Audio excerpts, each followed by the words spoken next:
Okay, so picture this.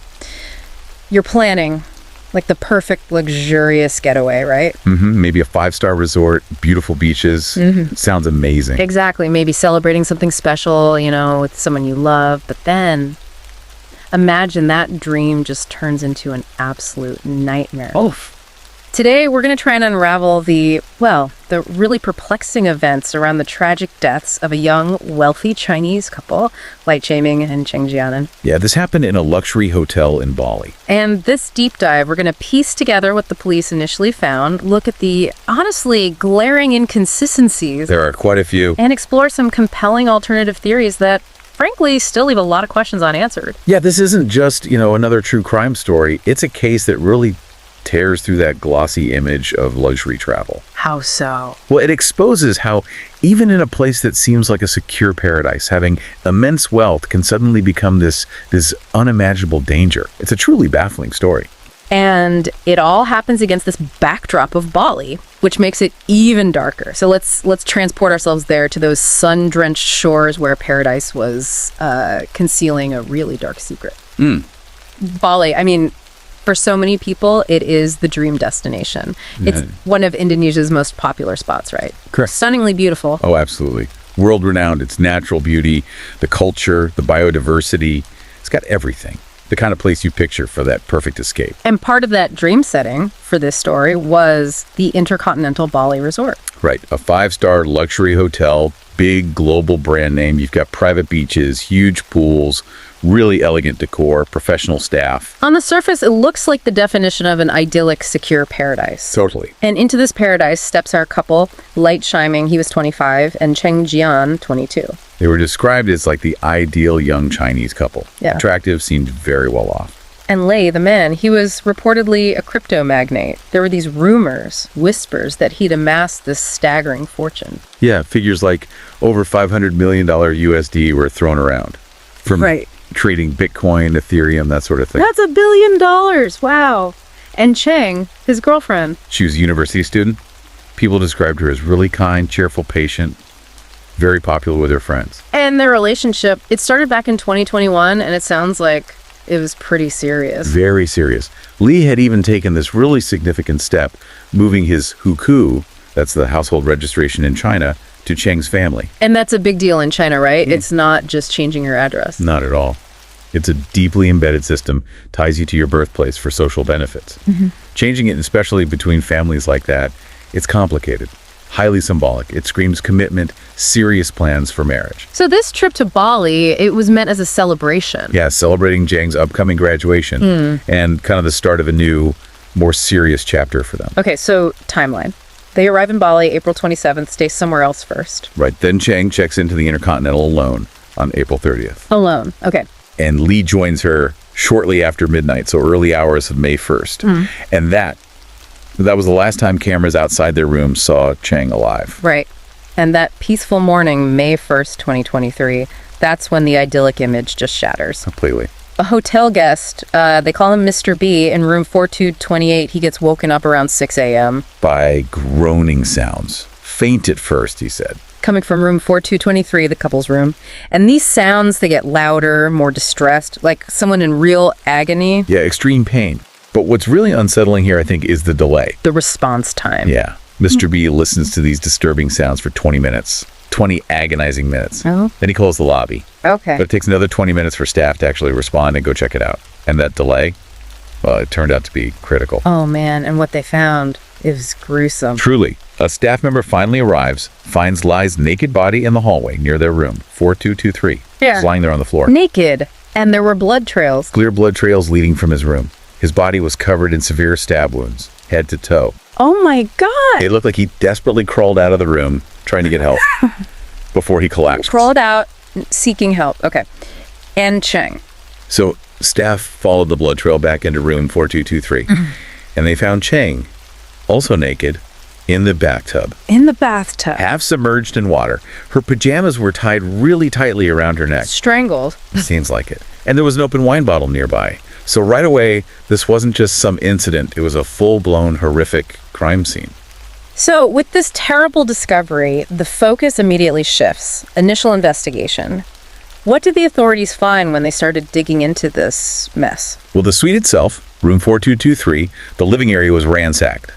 Broken beer bottles scattered around, blood splatters on the walls. Okay, so initially that points towards robbery. That's what it looked like at first glance. But here's the twist, the first big puzzle piece. What's that? Despite the room being turned upside down, absolutely nothing was missing. No valuables, no personal items, nothing. Nothing stolen. So the robbery theory. Immediately starts to look shaky. Yeah. Forced everyone to rethink what happened. And the autopsy on Li, that revealed something really strange about his injuries too, didn't it? It really did. Okay, so he had over 20 open wounds. All over his body, neck, legs, chest, sides, even his back. 20 wounds. Over 20. The biggest was about 5 inches wide. But here's the crucial part investigators noticed. None of them were deep enough to hit major organs. Wait, not deep enough. What does that mean? It suggests, chillingly, that the goal wasn't to kill him quickly. It points towards, well, inflicting prolonged agony. Torture, basically. Not like a quick fatal stab or someone trying to end their own life quickly. Exactly. Doesn't fit either of those scenarios. And the wound shapes, their angles, they match the broken beer bottle shards found right there in the room. So he was stabbed with broken glass. Seems so. And he died from massive blood loss. The police estimated he was alive, crawling, for about 20 minutes before he died. Which lines up with what Mr. B heard. Perfectly. And it means the hotel staff. They arrived maybe only 8 minutes too late to potentially save his life. Oh, that's heartbreaking. Such a small margin. So a brutal, slow death for Lick. What about Cheng? What did her autopsy show? Well, Cheng had no stab wounds, Yeah. but she did have bruises on her body. Clear signs of a struggle. Okay. And there was white foam in her nose and mouth. That suggests water inhalation. Yeah. Drowning, basically. Or being forcibly held underwater. So the cause of death was believed to be the strangulation with her pajamas and the drowning. Correct. And here's another weird detail. The toxicology reports. Let me guess, they didn't match the scene. Not at all. Despite that open wine bottle found near Cheng, the tox reports came back clean for both of them. No alcohol, no drugs, no poisons. No alcohol even. That is strange. Just adds another layer of mystery. Absolutely. And another detail that quickly became a huge issue was the hotel CCTV. Yes, the cameras. Or lack thereof. Exactly. They only cover the hallways. Critically, there were no cameras covering the balconies outside the rooms. Which leaves a potential entry or exit point completely blind. Precisely. This omission became really important later on.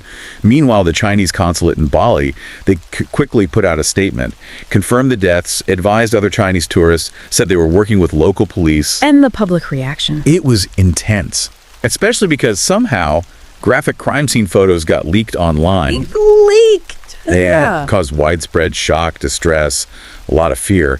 People actually started canceling their trips to Bali because of it. Understandable. So, fast forward 2 weeks, the investigation's underway, the police hold a press conference, the world wants answers.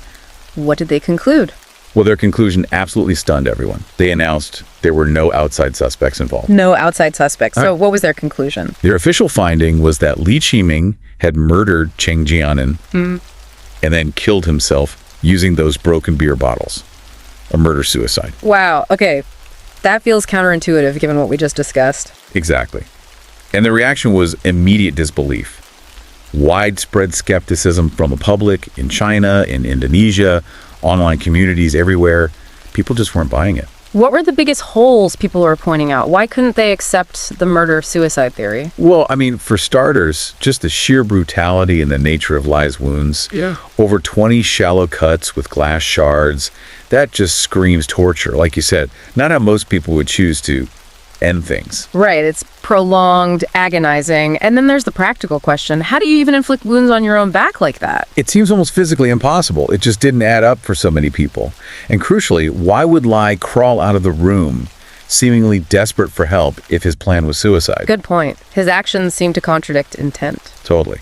Plus, that lack of balcony CCTV. It left this huge question mark about someone getting in or out unseen, especially since the room was only on the second floor near a private beach area. So a potential blind spot for entry or escape. A major one. But the police, they based their conclusion heavily on the CCTV timeline they did have. Okay, walk us through that timeline again. Sure. So April 30th, about 8:06 p.m., Cheng checks in alone. Fast forward about 5 hours, just after midnight on May 1st, Li arrives. Yep. Cheng comes down to the lobby to meet him. They go up to room 4223 together. Last time Cheng is seen on camera. Correct. Then around 12:50 a.m., Li is seen leaving the room briefly, walks down the hall, comes back, unclear why. At 1:17 a.m., room service deliver food or drinks to their room. And after that point, the police say no one else is seen on hallway CCTV entering or leaving room 4223. Until 6:23 a.m. That's when a bloody hand emerges from under the door, touches the carpet, followed by Li's naked, bleeding body crawling out in the hallway, where he then dies. So the police logic was, room service leaves, nobody else seen going in or out on camera, therefore Li must be the killer. That was their reasoning. They even speculated maybe Li and Cheng fought earlier in the trip, hence Cheng checking in alone. Li followed her to reconcile. Maybe they argued again, and it tragically escalated. And the weapons being inside the room supported that. Yeah, Cheng's pajamas used for strangulation, the broken beer bottles for Li's wounds, both found inside. To the police, that pointed away from external involvement. But this neat conclusion started to fall apart pretty quickly, didn't it, when more forensic details came out? It really did. And the most critical piece of forensic evidence that directly challenged the suicide part was this. No fingerprints belonging to Li were found on those broken glass shards. None of his prints.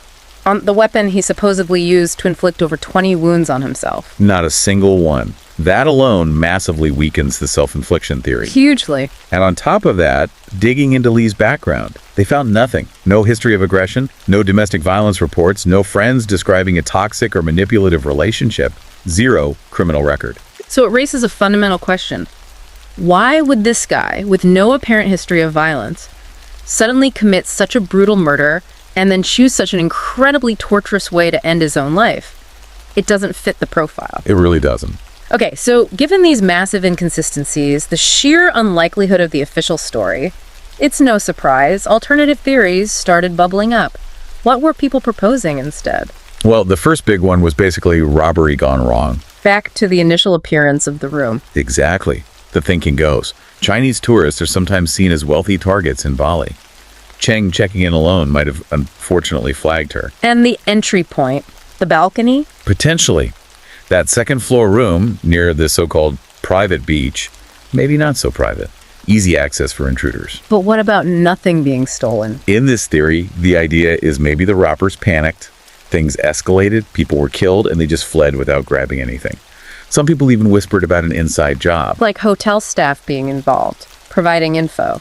That was speculated, yeah. Though the hotel strongly denied it, pointing to their high security standards. Okay, so that's one possibility. Robbery gone terribly wrong. But then there's that whole crypto angle. Li's immense wealth. How does that fit into another theory? Right. Theory number 2. A crypto-related business dispute. Or maybe straight-up extortion. This one gained a lot of traction. Because of the money involved. Exactly. Given Li was supposedly worth hundreds of millions in crypto, it's almost certain he carried a cold wallet. A hardware wallet? Like a physical device? Yeah, a physical USB-like device that stores the private keys to access cryptocurrency. They're protected by really complex passwords, passphrases. Okay, so the theory is... The attackers weren't after cash or jewelry. They were after Li's crypto passwords. They wanted access to that digital fortune. And the violence. Cheng's death, Li's torture. Could have been a horrific tactic. Kill Cheng to pressure Li, torture Li to try and force him to give up those codes. It's gruesome, but it fits the type of wounds Li had. Painful, but not immediately fatal. That's chillingly plausible. And it again raises questions about the room choice. Being somewhat isolated. Could they have been set up? People definitely wondered that. Was the room assignment deliberate? Maybe facilitated by someone on the inside? Again, speculation, but it hangs there. Okay, and then there was a third theory. The one often described as the most compelling, involving even bigger players. Right. Money laundering and organized crime. This one exploded after an anonymous source, claiming to be an insider, leaked information. An insider leak? What did they claim? They claimed Li wasn't just some lucky crypto trader. They alleged he worked for, or was involved with, Asia's largest money laundering syndicate, using cryptocurrency for their illicit transactions. Whoa. Okay, so laundering money via crypto, and the motive for murder. The theory posits that Li embezzled money from this organization. A huge amount, the figure mentioned, was around $14 million USD. 14 million. Yeah. And his death, and Cheng's, wasn't just murder. It was retribution. A brutal warning to anyone else thinking of crossing this syndicate. And Li's massive fortune. Did that fit this theory? It did, actually. Financial analysts looked at the numbers, that $500 million estimate, and many felt it was just too large to be plausible from personal trading alone. So they suspected he might be spinning money, handling funds for others. That was the suggestion. High volume activity, moving money around to clean it, essentially, which would fit the money laundering narrative. And if this theory holds water, it suggests a potential cover-up, right? Absolutely. The idea is that maybe powerful forces linked to this syndicate influenced the initial police investigation, pushed for the quick murder-suicide conclusion to shut the case down fast. To avoid drawing attention to their larger criminal operations. Exactly. Keep the whole thing contained. Okay, these theories are already much more convincing than the official line. But then there are Li's own words, the warnings he apparently gave before he died. Yes. This is where it gets incredibly chilling. Evidence came out that Li sent this really disturbing text message to his mother, just 2 days before he died. What did it say? He wrote, "Mom, don't believe what others say.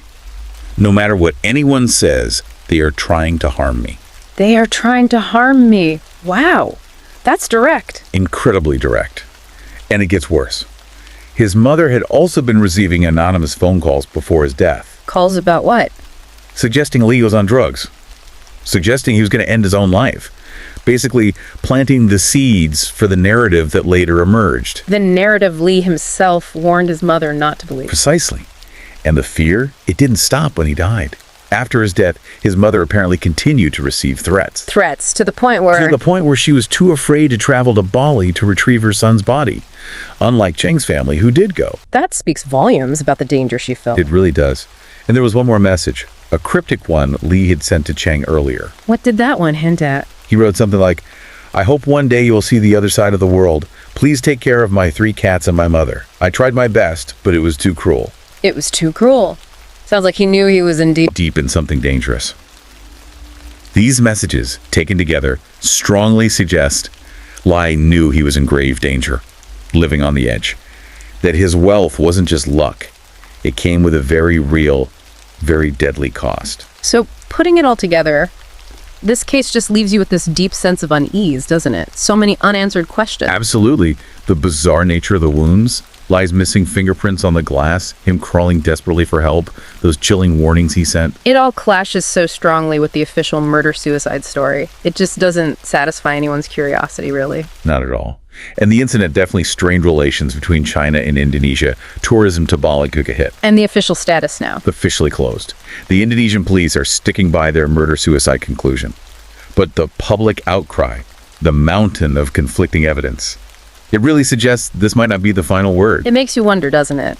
What does it say about our world when a place seen as paradise can become the stage for such a brutal, unresolved tragedy? Hinting at these dark undercurrents, maybe, beneath the surface of what look like perfect lives or perfect places. Could there be more powerful forces at play here than we even realize? It's a disturbing thought, and one that lingers long after you hear the details of this case. Definitely something to think about. Well, if this deep dive has sparked your curiosity or maybe left you with some new thoughts or questions of your own, please do like, share, and subscribe to The Deep Dive. We explore more of these untold stories, trying to get at the complex truths behind really intriguing events. We really appreciate your support. Thanks for joining us. Thanks, everyone.